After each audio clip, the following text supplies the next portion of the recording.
আল্লাহ বললেন জাহান্নামের আগুন এটা তোদের আগুন না, এটা আমার আগুন। নারুল্লাহ, এই আগুনের নাম হলো আল্লাহর আগুন। চিল্লায় বলেন জাহান্নামের আগুন কার আগুন? নারুল্লাহিল মুকাদা আল্লাতী তাত্তালিউ আলাল আফিদা। জাহান্নামের আগুন আল্লাহর আগুন, দুনিয়ার আগুন। আঙ্গুলে লাগলে আঙ্গুল জ্বলে, পায়ে লাগলে পা জ্বলে, পেটে লাগলে পেট জ্বলে, মাথায় লাগলে শুধু মাথা জ্বলে।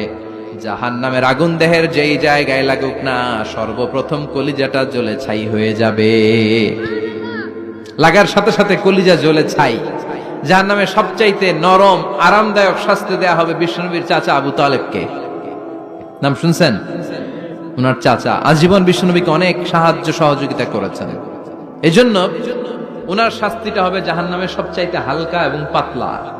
হাদিসে এসেছে ইউদাউ ফি আখমাসি কদামাইহি জামরাতান, তার পায়ের নিচে দুইটা জাহান্নামের জুতা পরিয়ে দেয়া হবে। ফায়াগলি বিহি দিমাগু, ওই জাহান্নামের জুতার আগুনের উত্তাপে তার মাথার মগজগুলো গলে গলে নাকের ছিদ্র আর কানের ছিদ্র দিয়ে টপ টপ করে বেয়ে বেয়ে পড়বে।